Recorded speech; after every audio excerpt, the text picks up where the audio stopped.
All right, everybody. Hello and welcome to the February meeting of the DuPage ROSC Council. My name is Jared Burden. I am your DuPage ROSC coordinator. Thank you to everybody for coming this month.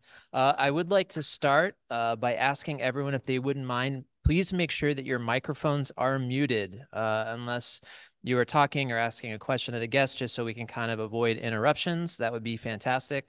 And then just a note that we are recording this meeting like we record all of our meetings and presentations because we put those up on our YouTube page. So you can always access those if you can ever, if you can't make it to a meeting in person or online, you can always watch the meetings afterwards on YouTube.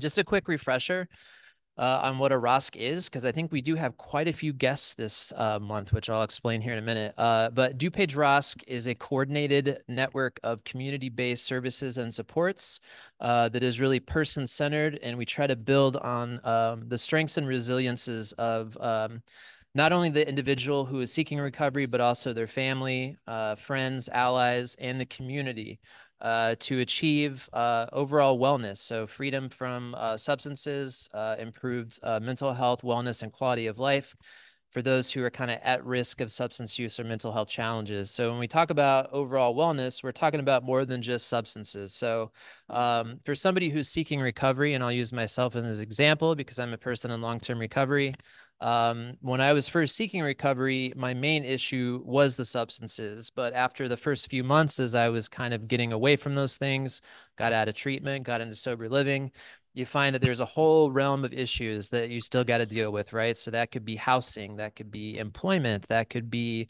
any kind of cross addictions that we pick up, any number of things that we still really need to try and treat. And here in DuPage County, we have a ton of amazing organizations that kind of work along that continuum of recovery. And so the ROSC is basically saying, hey, let's try and get together. Let's try to plug in together and try to find ways that we're able to collaborate to kind of increase the overall wellness in DuPage County. Hold on, I'm going to cough.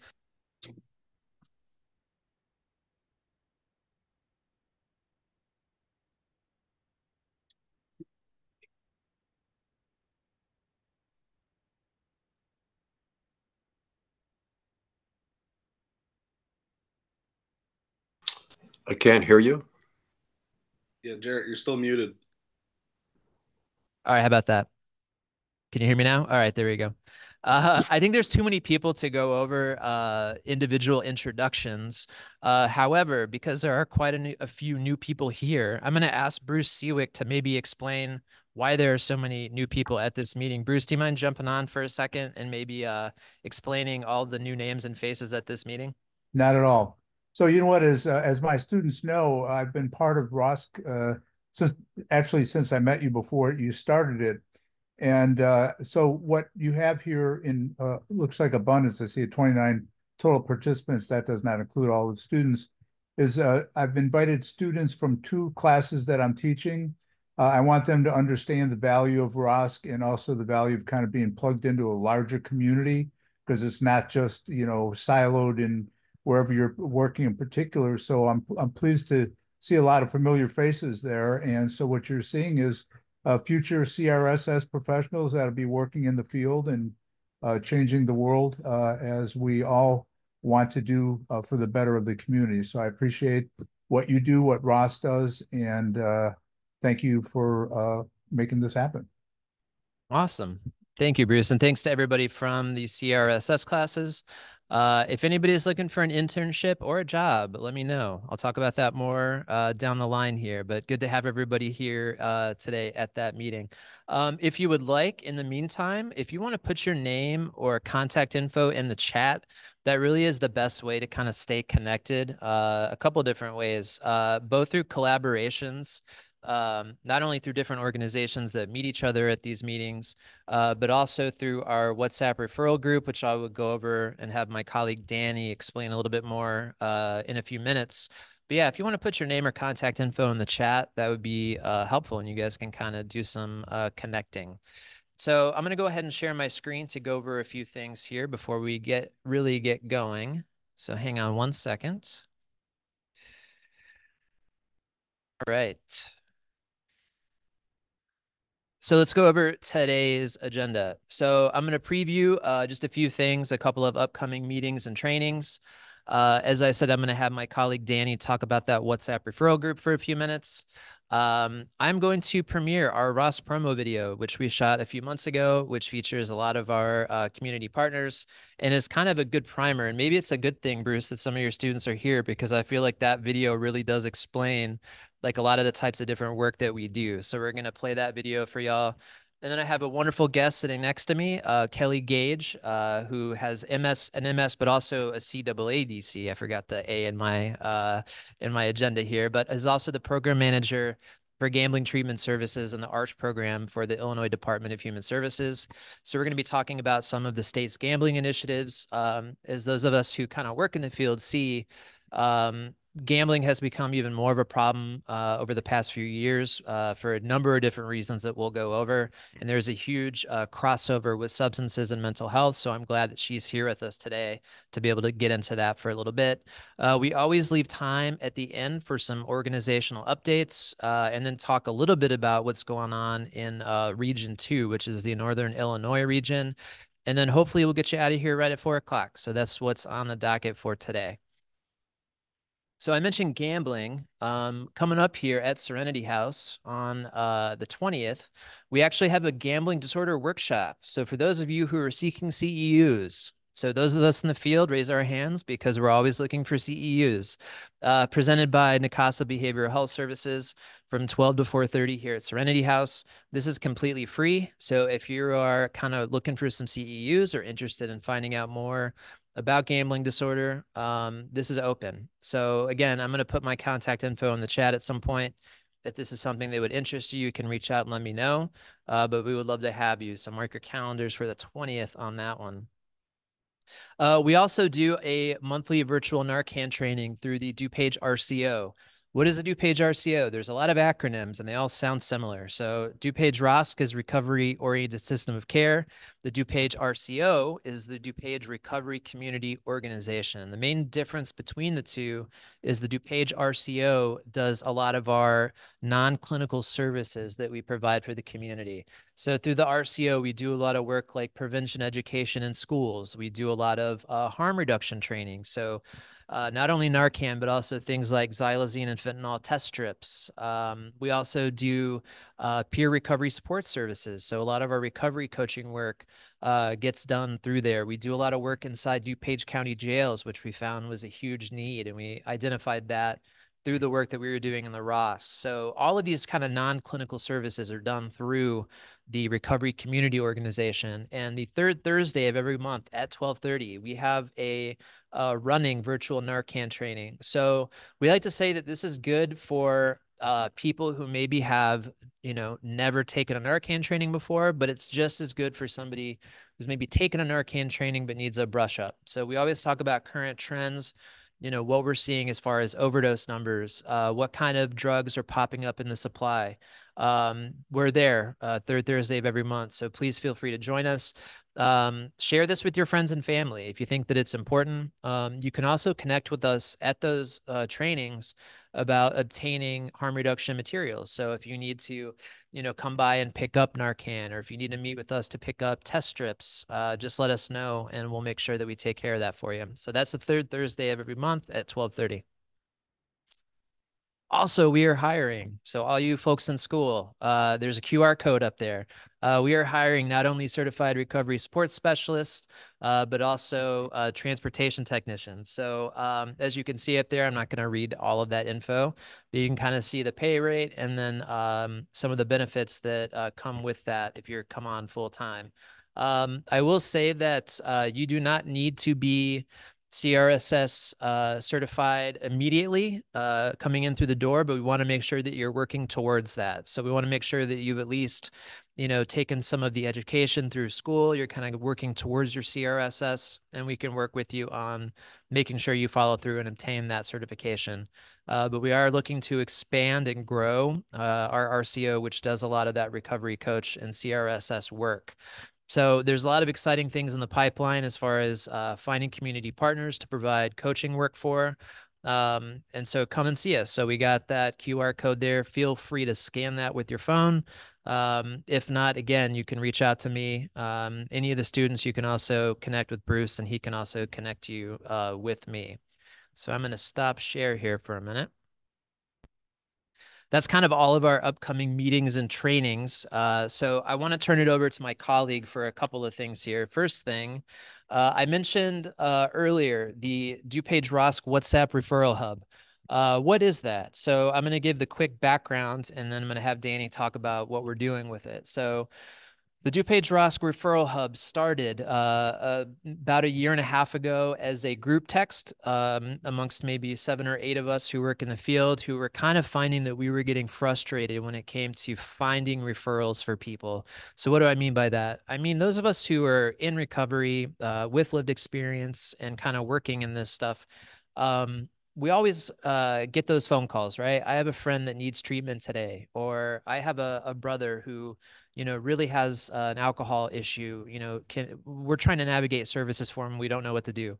And we were finding that it was tough for people to kind of find those services when they really needed them. And so we created that group text to kind of help each other out as far as, hey, we can get this person in to the share program tomorrow, if they have this type of insurance. It was a lot of referral work and handoffs. And it grew from that 7 or 8 person group text to a WhatsApp group of, I think it's well past 70 members. Danny keeps track of that stuff. But we have a ton of people in this doing a lot of referral work at all times of day and night. And so I'm going to turn it over to Danny to kind of explain more. And then just to let you know what's going on in there, what we've been working on as far as what are some of these types of referrals. So Danny, I'm going to give it to you here for a minute. Thank you, Jared. Good afternoon, everyone, and happy Valentine's Day. Forgot today's Valentine's Day. Here's this month's WhatsApp Referral Hub update. Thanks to everyone who's been a part of it. Our team is at 79 members right now. Actually 80, because one of our own employees here got kicked out by accident, so she's going to rejoin us. We're actually at 80 members. That is amazing. We have been joined by members of the following organizations this month. Retired CEDC still involved in the recovery community, Serenity House Counseling Services, the SHARE Program, Restoration 61, Illinois Family Resource Center, NAMI Illinois Alliance of Peer Professionals, New Directions Addiction Recovery Services, and R&B Counseling.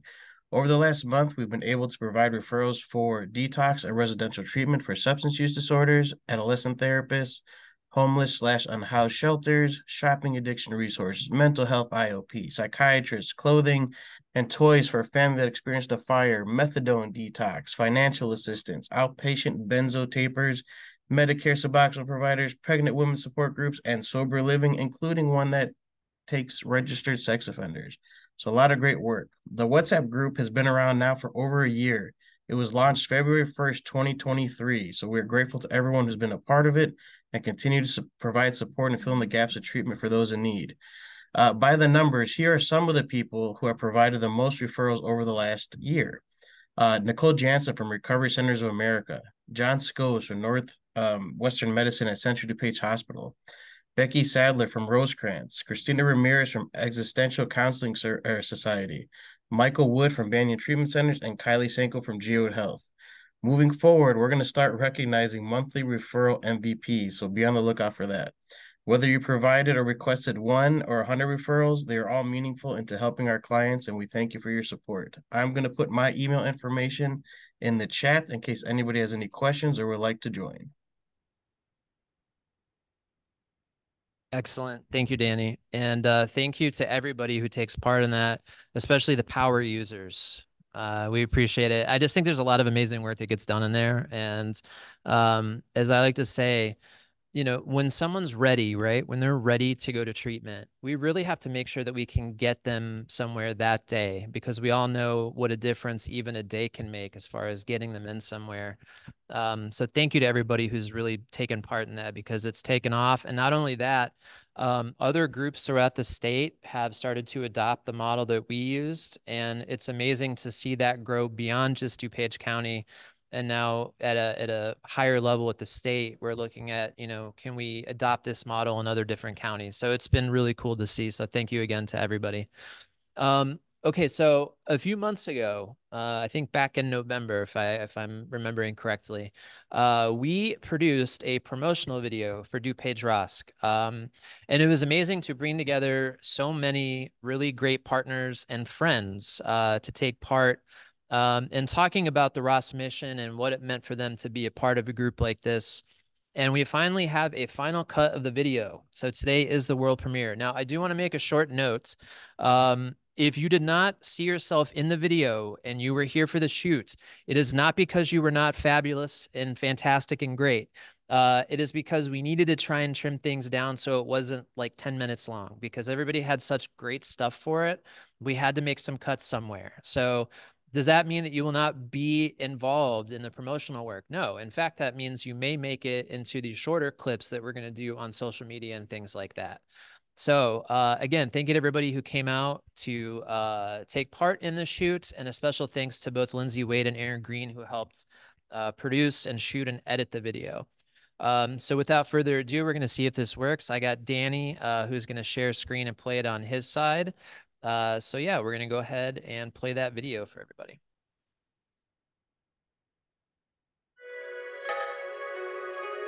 Recovery is more than just drugs or alcohol. Recovery is all the parts of a person's life. So that could be housing issues, that could be spirituality, that could be employment. And so ROSC wants to recognize that. ROSC stands for Recovery-Oriented System of Care. What that really means is it's kind of a coordinated effort, a system of care that's made up of organizations across the recovery continuum, but also people with lived experience, and really meet the people where they're at and what their needs are. So as we were creating a system of care, we knew that collaborations and partnerships were going to be the most important thing, because we really are building a county-wide system here. And if we did look at that continuum that I mentioned, we needed to bring people to the table who weren't just specifically working in treatment centers or sober living. We needed to bring people from health departments and first responders, and you name it, we needed them here. The DuPage County Health Department and Serenity House had a long-standing relationship over the years, and when we saw the opioid crisis escalate in DuPage County, I think the partners and the leaders at both our organizations came together and worked strongly on getting Narcan into the community, working directly with people that were impacted by overdoses in our county. And then I think ROSC was a natural partner because they filled a big gap for us.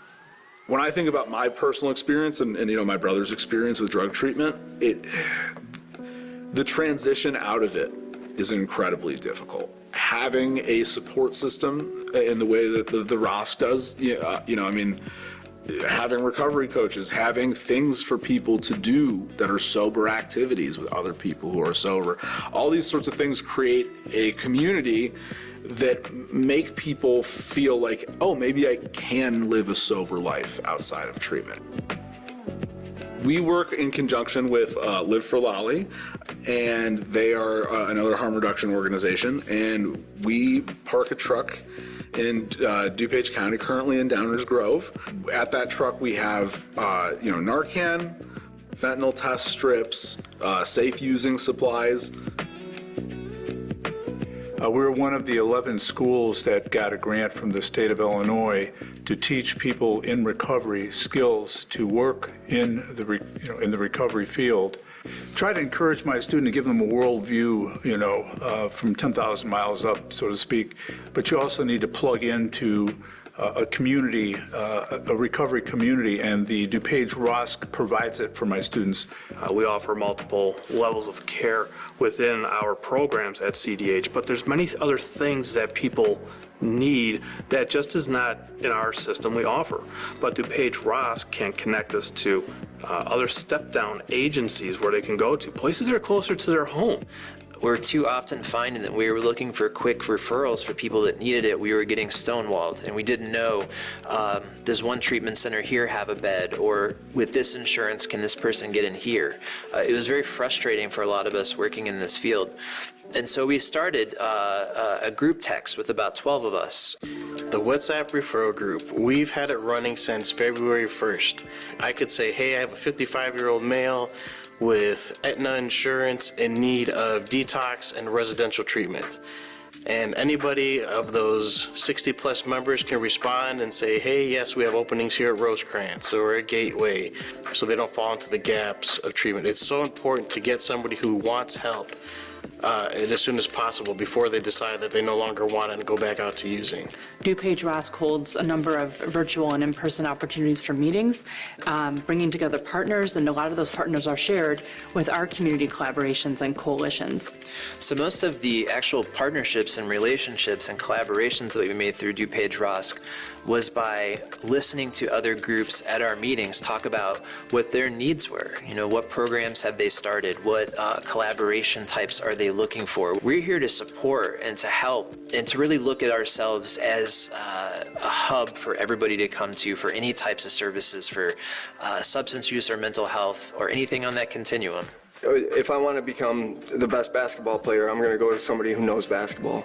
If I want to become the best that I can as a person, especially recovery, I want to go to somebody who's been through it. DuPage County ROSC as a whole, with people with lived experience and people with family members, they get it, right? They know what we've been through. They know what we're going through in the moment. And I think that's crucial in somebody's life, especially coming out of the darkness of addiction into the light of recovery. The huge value of DuPage ROSC is that you can immediately plug somebody into something as a bridge to the next step to say, you know, hang on, help is on the way. You know, DuPage ROSC is on it. I still think we have a long ways to go, right? There's many people who aren't very educated, nor do they want to be. What can we do to advocate at like a governmental level about changing and improving the programs for substance use challenged people in DuPage? And I think as we've found our voice over the first couple of years, that's an avenue I'd like for us to move into now that people kind of recognize the name and the work that we've done so far. All right. Oh, please. No applause, please. Thank you. Again, there were people who came out and took part of the shoot that weren't in the final cut there, but you probably will be in the shorter clips that we're going to be putting out. There's going to be a big like social media push, so I'm going to be leaning on a lot of my partners and a lot of my community partners to make sure that we share that stuff. So again, thank you to everybody who took part. And hopefully that was kind of a good Cliff's Notes version of like what it is that we do for those of you who may be here for the first time. So getting all that congratulatory self stuff out of the way, I'm glad to be able to get to our guest here. So as an organization that tries to help with specifically substance use and mental health challenges, I really can't ignore, and I think we can't ignore, the rise in problem gambling that we've seen over the course of the past few years. You know, different reasons for that. You know, a lot of that comes to the proliferation of things like sports gambling and apps where people can easily gamble. But it's an addiction that often crosses over with substances. And it's an addiction that we see, you know, a lot of our clients showing up with that maybe they weren't doing in previous years. And sometimes, again, it's something that kind of takes the place of substances for people who are kind of starting the recovery journey. So the state of Illinois is really doing their part to kind of combat this through prevention education and more. And I am very, very happy to welcome Kellie Gage with us today to talk more about this. So again, Kellie is a CAADC and also has her MS and is the program manager for Gambling Treatment Services and the ARCH program for the Illinois Department of Human Services, Division of Substance Use Prevention and Recovery Division. I think I said it all in one breath. That's good. Kellie, I'm going to turn over to you here. Hang on one second. Let me get my screen shared so we can get some slides going, and we'll get going. And I'm going to flip your mic on there on the side. All right. Well, thank you for having me. Can you all hear me okay? I know you can. I know you can. All right. Well, yes, thank you for having me. Thank you. Thank you for having me. I'm so excited to just be a part of the video sharing. I remember when ROSC was a concept in the mind of our director at DASA at that point. So to see it where it is today here in DuPage County, downstate, all throughout Illinois, it is truly an amazing thing to see that has come to life, and to see individuals that are functioning, even their WhatsApp. I love that. That's just amazing. So I'm actually here to share about gambling today, and talk about how gambling has expanded in terms of services throughout our state. I started with in the field, working at a treatment center when I was in college, and came home from college and started working at another city program, and kept going through a couple programs, and found myself at the state of Illinois at the start of the gambling initiative. So that was in early 2000 when we first started. We probably had a couple dollars to do some things, and mainly doing a lot of training therapists so that they could identify if there were individuals who needed our services. So as we've grown over the years, we have expanded to a team, and I'll talk about our team momentarily here, but we'll go ahead and get into the training. So I always want to start out with defining gambling. I'm cheating because I'm giving you the definition here. I usually ask, what do you think it is? But gambling really is just risking something of value, such as money or something that has some value on it, on an unpredictable event.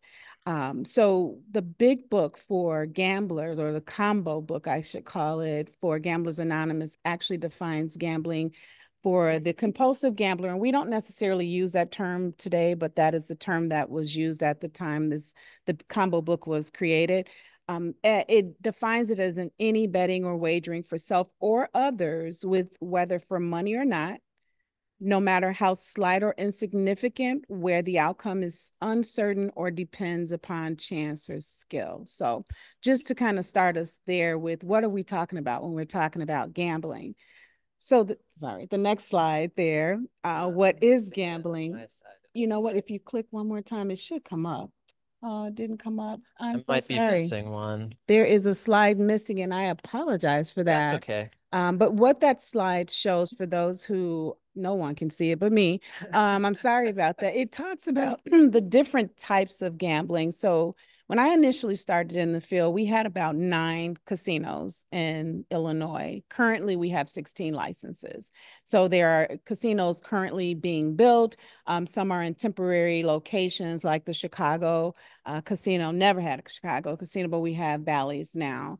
There are racetracks, the video gaming machines, where we have a plethora of video gaming machines in the state of Illinois. There's organized sports and fights betting. We talked about casinos. State lottery, of course, has been around for a number of years. Family gambling, online gambling. You can sit at home and gamble on your phone. So these things have all come into existence over the past several years. So there's, of course, bingo, raffles, dice, sweepstakes, stock market, commodity. So there's a number of games and things I haven't even named here. It's some you may be able to share with me that I didn't name here. Next slide. So I want to share that now I'm kind of giving you a premise of what gambling is, what types of games are out there.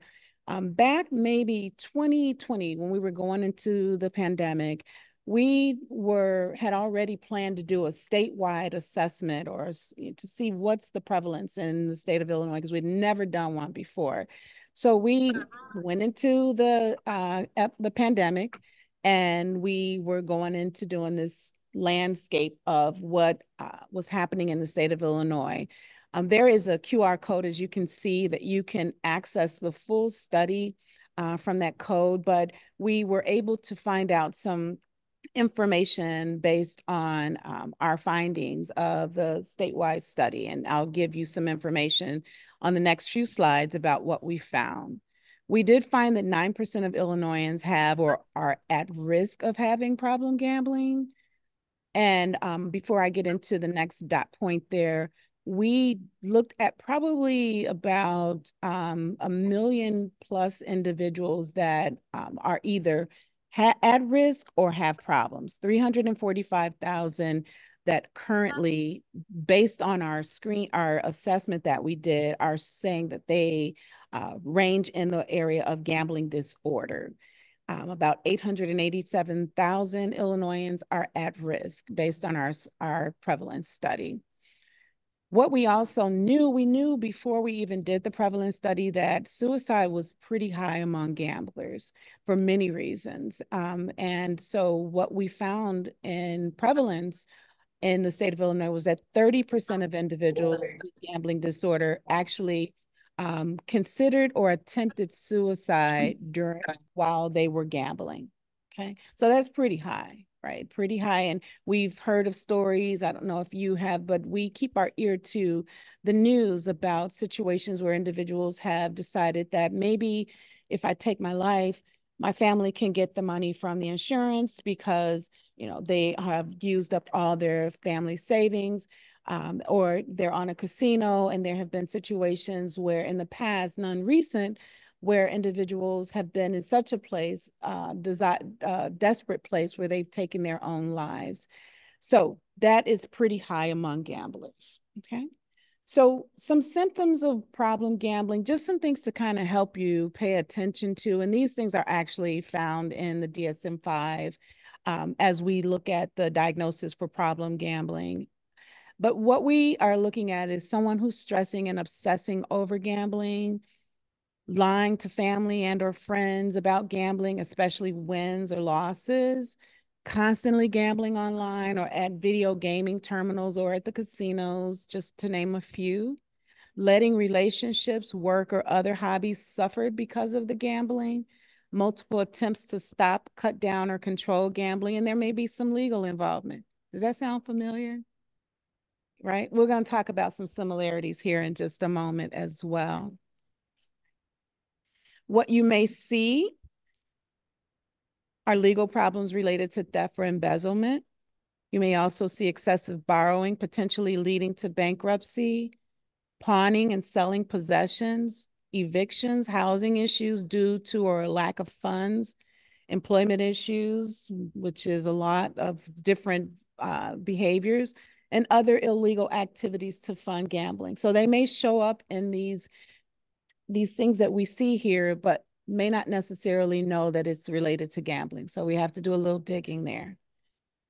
So with our study, our survey that I talked about a moment ago, I want to bring it into the field of what we're talking about with substance use. 68.6% of people with problem gambling experience comorbid or co-occurring mental health issues in the past year related to gambling and mental health. We also saw in our study that during the time that we did it, we were more likely to report problems. I'm sorry, the individuals that were the 68.6%, many of them were likely to present or talk about a 60% lifetime of alcohol use and a 32.3% lifetime of drug use. 30% of the individuals with gambling disorder that we talked about considered or attempted suicide, which I talked about already. So these are just the small sample numbers of what came from our study. Again, you can access that online. So when I went over my last slide or last couple slides, I talked about some things that you might see or you could look for. So now I want to talk about some similarities as it relates to gambling and substance use. Now, although no substance is actually ingested for someone with a gambling problem, they may actually suffer from some of the same effects as one might taking a drug or drinking alcohol. But just as tolerance develops to drugs or alcohol, a person with gambling also can find that it takes more for them to experience that first emotion that they had with a big win, okay? This creates an increased urge for the activity, and the person finds that they have less and less ability to resist as the craving to gamble increases and the frequency increases as well. Sounds familiar, right? So I'm just giving you a snapshot of some. There are a number of similarities and differences. I wanted to share this slide because I wanted to make sure that we identify what the differences are as well. I've already talked about suicide, and we know that as with substance use, that individuals with gambling, as I mentioned already, suicide can occur with both gamblers that are at a greater risk, as I've already shared, due to major financial losses. A difference is that gambling is a hidden disorder. I started out with that slide about some things you might see, because again, you may not necessarily know right off the bat that it's a gambling disorder. But with substance use disorder, most likely we can sometimes see and actually use different screening tools to assess for substance use. Ingestion of a substance, for those who are gambling only, there is no ingestion of any substance as it is when substance use. Focus on money, a big win for the family. Usually that's the gambler trying to regain what they've lost. More direct medical consequences related to use and behavior. Usually I would say it probably is more on the substance use side, but we're starting to see some anxiety, as I mentioned, some mental health issues that we're finding, anxiety and depression as it relates to mental health issues for gamblers. Greater financial stress due to gambling, that says it right there. And then overdose can occur. Of course, there's a difference there. Next slide. With our study, we found that when it comes to seeking help, I heard Jared talk about individuals looking for help and not necessarily always being able to find help.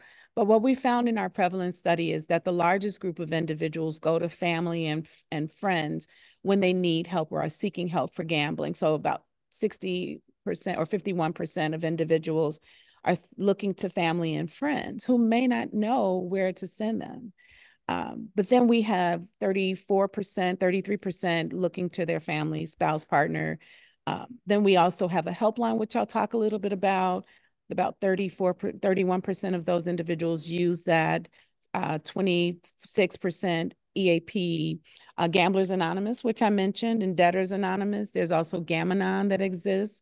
We found that 24% of those individuals seek help there. And then also 21% for mental health professionals.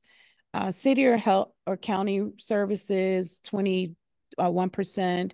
And then going on down the line there, 14.4% for doctors or general practitioners. And about 8 or 9% are looking to their faith leaders for help. Again, some may or may not have our information. This is probably a difficult slide for those. I don't know if you can see it all the way back there, but this is a screen that we use. We've changed the name. It used to be called it's still called the Eisenberg Disorder Gambling Screen, named after our former medical director, Seth Eisenberg. But it is fashioned after SUPR. I'm not sure who's familiar with SUPR, but the screening, brief intervention, and referral to treatment. Many physicians use them. A lot of our clinicians are using them. We have asked all state providers, substance use providers, to utilize this screening tool to assess for individuals that may come through, that are coming through their door, whether they're coming for gambling services or substance use services, to ask these questions. And it is a simple screen that will guide them to whether or not they are at risk or need more services or have a low risk or no risk at all. So this is the Eisenberg Disorder Gambling Expert Screen, and it's a universal screen. I'll just throw out a couple questions that we ask, like, have you ever felt restless or on edge or irritable when trying to stop or cut down on gambling? These questions come from the DSM-5. Have you had to ask other people for money to help deal with financial problems? Depending on how they address those questions, they can move forward with the 9 questions or stop at the 3 questions at the very top. Next slide. I want to kind of give you an idea of where we are as a state currently. I mentioned having started with the initiative starting in actually early 2001. And at that time, we were doing a lot of training to prepare clinicians. Now we're moving into other areas to create a gambling-informed state so that individuals know that, yes, services do exist. When I used to go into do trainings, I would ask how many individuals were aware, and I'm going to do that here. How many of you knew that we had gambling services in the state of Illinois? Okay, just a few. Okay, few hands went up, right? a few hands went up, and I'm sure some online probably did as well. But more and more, we're finding that our information is out there, and we are looking at recovery, engaging the recovery community. That's why we're here today. We still have a long way to go in that venue. Also, curriculum around prevention. We're going into the schools. We have providers who work primarily with youth, educating around gaming. They may not necessarily be affected by gambling, but a lot of our youth are gaming on their phones. Also, we have an awareness program, a campaign, Are You Really Winning? I have my shirt on here today, and I'm hoping you've seen our shield, Are You Really Winning, out there. We showed, we weren't with the big boys with the commercials for the Super Bowl, but we were. We weren't on the same channel, but some of our commercials did come up. So I'm hoping that you are seeing our signs out there. We have an awareness campaign that is statewide, where we're focused on promoting through websites, through social media. I'm going to talk about the art contest that we're going to have. We've had one, but I'll talk a little bit more about that momentarily here. So we're getting the word out, and we have posters.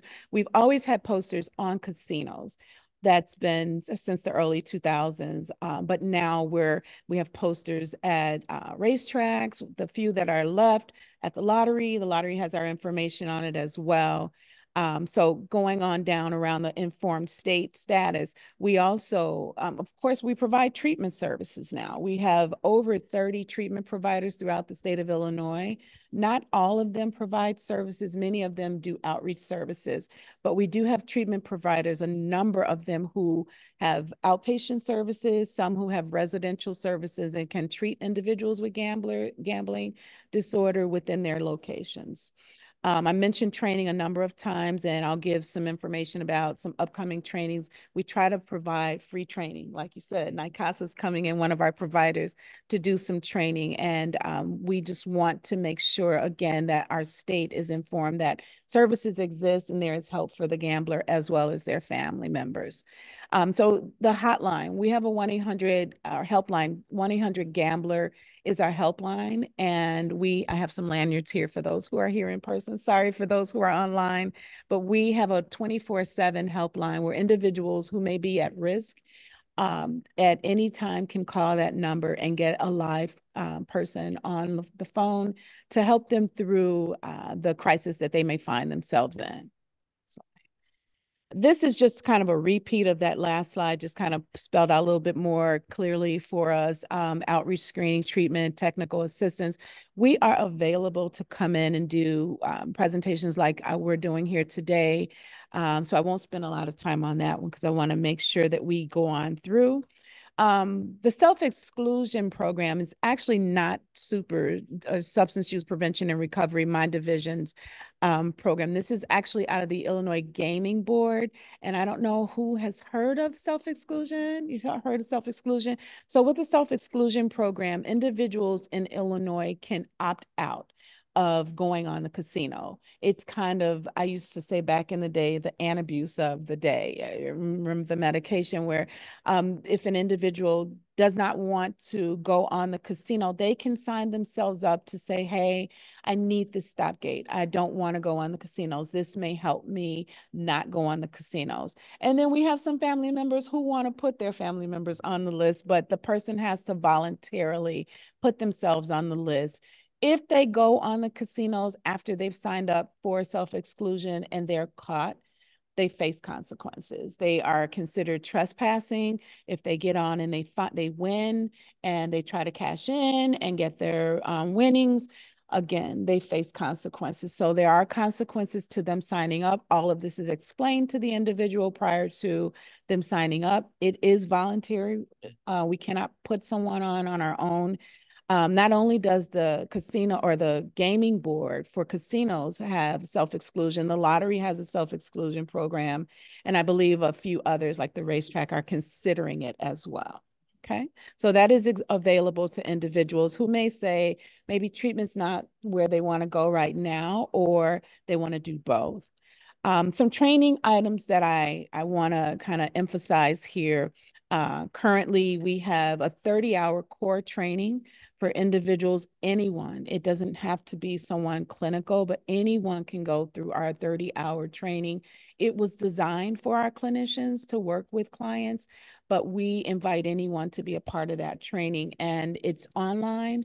And then there's also a on-demand course where you can study at your own time, and I'll share that information with you as well momentarily, how to access that. I've talked about the screening tool. I won't go into that again. What we found in our study was that there are cultures that are highly affected by gambling. The Latinx community was the most affected by gambling, may not do the most gambling, but most affected by it.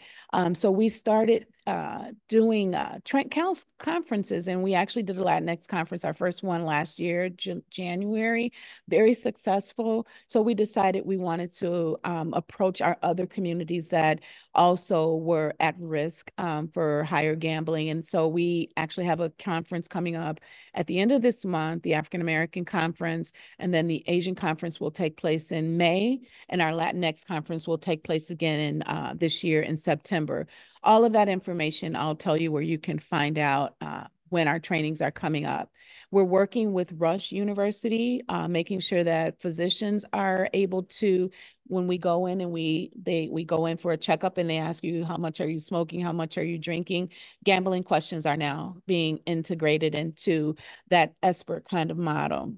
In the legal system, there have been, I know back years ago in DuPage County, there was a gambling court, and it existed for a short period. It was actually out of another court, but it existed. But currently, Illinois does not have a gambling court. They have existed across the country to help individuals, just like our drug courts, just like our mental health courts, to not necessarily incarcerate individuals, but try to help them get the services that they need. So we're working with our legal system just to make sure that we are going into our jails to train, because gambling is happening inside of the jails.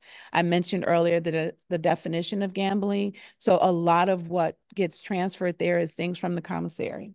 So lots of things are happening there as well. But then there's the potential trainings that we're focusing in on right now.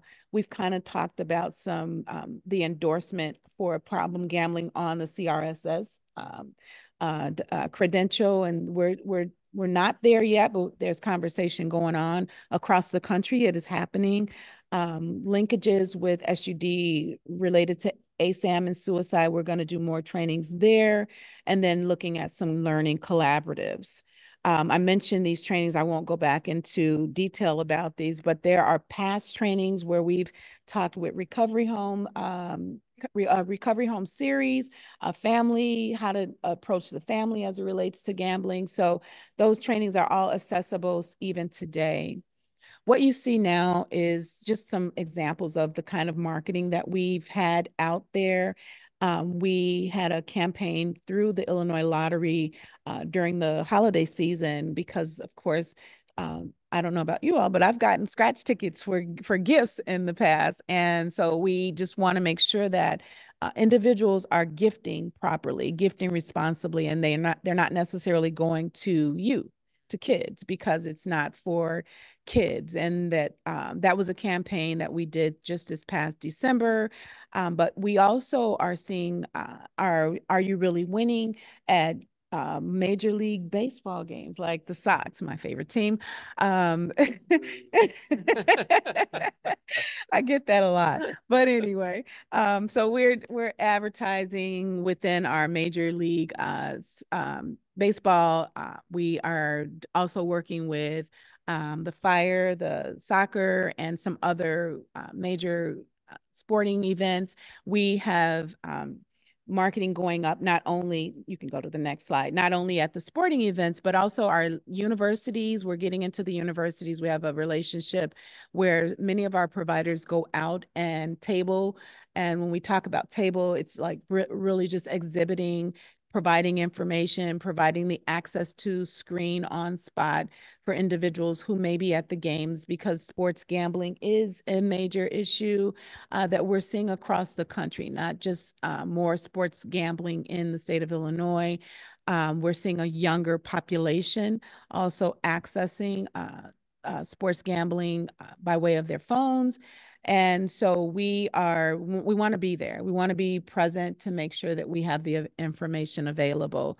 We have outreach information that's available not only in English, but Spanish and simple Chinese as well. And we are in the neighborhoods where it touches the communities that need those services. Next slide. So this piece here is actually the winning piece that came out of our art contest. We started that last year. And I'll share with you in a moment here that we're doing that conference that again this year.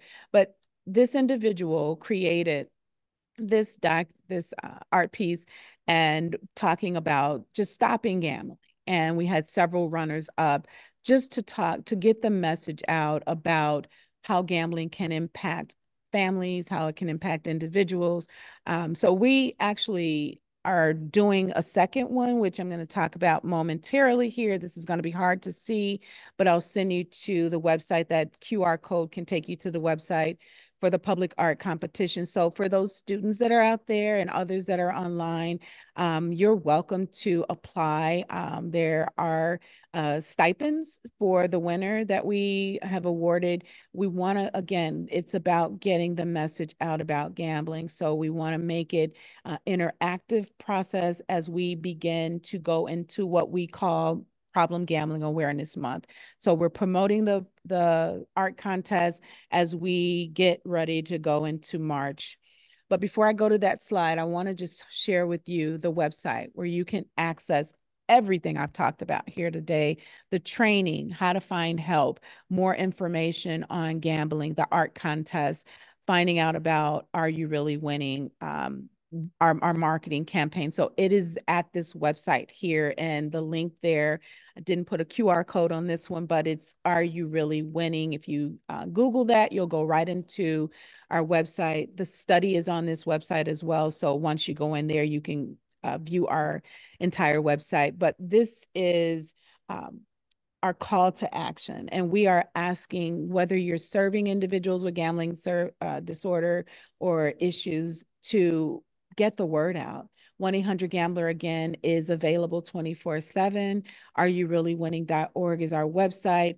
Individuals can text ILGAM to 833-234 for help, and they'll reach a live counselor 24/7, as I indicated with the helpline. What I mentioned, PGAM, Problem Gambling Awareness Month, is a national national movement. It's no longer a grassroots movement. It's been around for about 22 years, and it comes from the National Council on Problem Gambling. We have an Illinois Council on Problem Gambling, which is an affiliate of the National Council. All of March, we focus on awareness. We focus on making sure that the state of Illinois becomes what we hope it becomes, a gambling-informed state. And this has been a task that not only the state takes on, but our providers as well. Anyone can be involved in this, as well as the recovery community. And this year, the theme is Every Story Matters. So we want to hear the voices of those who have battled with gambling, family members who have gone through the journey of gambling disorder with their family members.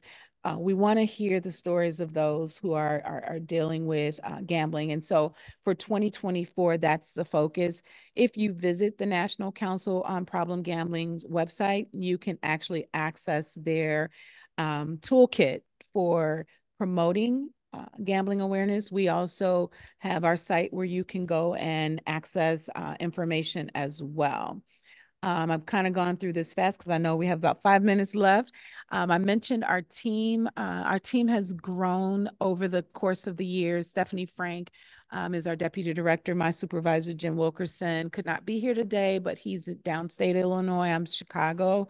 And then our other team members, Eli and Aria, are also a big part of our team. I know they're not here. You don't know who they are, but I just have to mention them because without them, and then I also have to mention a couple we've lost. Gage McNeil, I don't know if anyone knows that name, but Gage served with us for a number of years, has passed on. Dr. Eisenberg, our medical director, have all been a part of making gambling services in the state of Illinois what it is today. I could not do this by myself when I initially started. So to see where we are today and what our capacity is today is overwhelming in a great way. So I want to just leave you with some support resources. And Jared has the PowerPoint for anyone who may be interested in these links. It's to the Illinois Council, it's to the National Council, it's to Gamblers Anonymous and Gam-Anon. So that's what we have going on in the state of Illinois around gambling informs to make it a gambling informed state. That is fantastic. Thank you so much for that presentation, Kelly. That was great. We are going to be pushing up against 4 o'clock here, but I do want to allow just a couple of minutes here for any questions or comments. That's either in person or anybody that's on the Zoom. So if anybody, I do see a hand up in the back, my colleague here. So I'm going to give it over to Danny and let him ask a question. And then at the end, I do want to leave a couple minutes for any promotion from any other organization. So. All right, first of all, thank you so much. That was an awesome presentation. I had a question. When they can sign themselves out of the casinos, for example, is there a time limit on that? Or if they want to come back in a year and they maybe have some sort of support, can they do that? Yeah, great question, Danny. So with our current self-exclusion program, when an individual signs themselves up, they sign themselves up for 5 years at least. So once the 5 years, they've approached their 5 years, they can see a therapist or counselor or clinician to be interviewed to find out if they are no longer at risk. That can be challenging sometimes. Because we don't have a crystal ball, so we can only hope, just as in recovery from substance use, that an individual is not going to relapse into gambling. So they can request to come off the list. If they don't, it can become a lifetime exclusion where they are, and many choose to stay on for a lifetime. They don't want to go back in. So there is a time frame right now where they can ask to be taken off, but they have to go through several steps to be taken off. And some people have been taken off the list, but yeah, so I hope that answers your question. Thank you. Yeah, sure. Excellent. Yeah, I've got about 1 minute. So do you think we can nail it in a minute, Chris? I'm as fast as Kelly's fast. Thanks for coming out, Kelly. Terrific job. You did great. The research, it clearly shows the correlation between gambling and substance use disorder when it comes to alcohol and drugs. Are there any other correlations between the gambling behavior and other types of behavior, whether they're addictive or otherwise? Does your research show anything like that? Yeah, great question. I think the main focuses that we did see were substance use, mental health disorders, health issues that may relate to just general health issues. There were some correlations there, of course.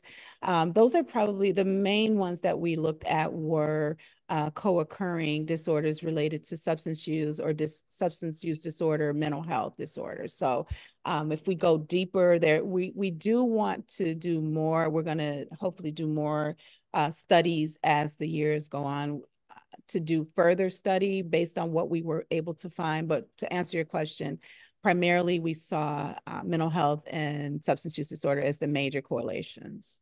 Yeah, sure. All right. Kelly, thank you again so much. We appreciate it. And I will send out the PowerPoints and a follow-up. I put my info in the chat. I know it's 4 o'clock. However, I do want to leave time. Is anybody here have any projects or meetings or anything that they would like to promote. I know I say this every month. You all are working on something, and nobody ever promotes anything. I got Steve Stefani, my friend Steve here. Steve, promote away, my friend. Hey, everybody. So first announcement is actually more for the COD students who are here in attendance. I am planning on a Narcan training on campus with the Feminist Alliance. We do not have a date yet. They said sometime between now and May. So that's a little bit out there, but I will email Bruce and let him know when we have the date on that. And we're doing that with Live for Lolly. And then additionally, I wanted to let everybody know about an art project that we're doing in collaboration with the ROSC. So my uncle, who is a pretty notable artist and sculptor, is building 2 statues right now. One is an overdose ribbon to represent overdose loss, and the other is a Rising Phoenix statue. And both of them are actually going to have Velcro attached to the front. And what we're doing is we've got these small 4x4-inch canvases, and we've been asking people at events to basically paint a picture that has something to do with either recovery or overdose loss. And the idea is to bring these to different communities and have them fill up the statues with their own experience so that we can kind of illustrate the impact that substance use disorder has had on specific communities. I think our plan right now is to have the first home of these statues to be at Serenity House, but in the future we are looking for other organizations that basically we can spread the word about how addiction is impacting communities. And I will say we started doing that art project with help from Hope for Healing and the city of Glendale Heights last year. And it's a very powerful artwork. We put those mini canvases out at the overdose awareness events, and seeing them all in one place was very, very powerful, because you got to see how many people had been affected by overdose and substance use, and how many people had lost loved ones. So I think it's a great idea, because the more the better, and this will hopefully become a yearly thing that we continue to add on to, right, Steve? Yeah. And Steve runs a great harm reduction organization with his family called Hope for Healing. And you saw him in that video. They have a truck. Do you want to say where the truck is in DuPage for anyone, the students that might want to come check it out? So currently we're running in at the First Congregational Church in Downers Grove.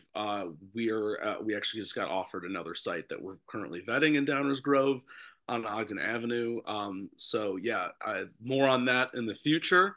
And then also we're looking to get some Narcan vending machines installed in DuPage County. Yes. And right now our ideal site would be College of DuPage. That is been that's the dream. yeah uphill battle in terms of the political nature of all of that, but we've got some politicians on our side and whatnot, and I think we can make it happen if we put enough pressure on them. Yep. Get that advocacy working, everybody. Get that advocacy working. And I'll put my contact info in the chat again, just in case anybody. All right, that's great. Anybody else? Anything else to promote, or any questions or anything? Well, listen, I want to really thank everybody for coming. Thank you to Kellie, Gage for coming out. That was a great presentation. Thank you to all the students. I hope you got something out of that. Bruce, thanks for having them come and check us out. And we are here monthly. This is a good way to plug into the recovery community and what's going on in DuPage. You're always welcome back. And Bruce, any last words for anything? No, I always appreciate the open invite and what you're doing. The momentum that the ROSC generates, I think, is kind of a perpetual motion machine. So I'm glad to be part of it. And thank you for doing that. All right. So the next meeting of the ROSC Council, hold on, I got it written down, Wednesday, March 13th. And we're actually talking about sober living next month. So huge need in DuPage County, as it is everywhere. So come back and check us out as we talk about sober living in March. So I'm going to stop the recording, but I'm going to hang out here on the meeting in case anybody has any questions or anything. But yeah, thank you for coming.